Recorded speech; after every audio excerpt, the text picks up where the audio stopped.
আসসালামু আলাইকুম। অনেকে জানতে চেয়েছেন যে পুরোই ঝরে পড়ে এর কারণ ও প্রতিকার ও সমাধান কী?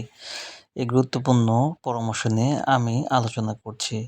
সাধারণত ২ টি কারণে আপনার বড়ই ঝরে পড়ে। একটি হচ্ছে পচন বা ছত্রাক, আরেকটি পোকার জন্য।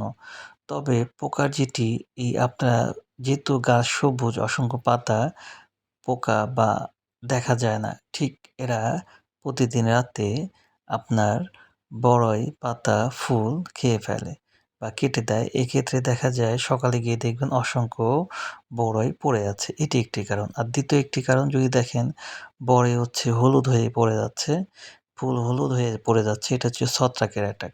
সেক্ষেত্রে অটো কোম্পানির অটো স্টিন, ইনথিভার কাপা, ম্যাকডোনাল্ডের নুইন এবং বায়ারের অ্যান্ট্রাকল ১৬ লিটার পানিতে ৩০ গ্রাম হারে। ১ম স্প্রের পর ৫ থেকে ৭ দিন পর পুনরায় স্প্রে দিবেন। ইনশাআল্লাহ বড়ই ঝরা থাকবে না, কমে যাবে। আশা করি বুঝতে পারছেন।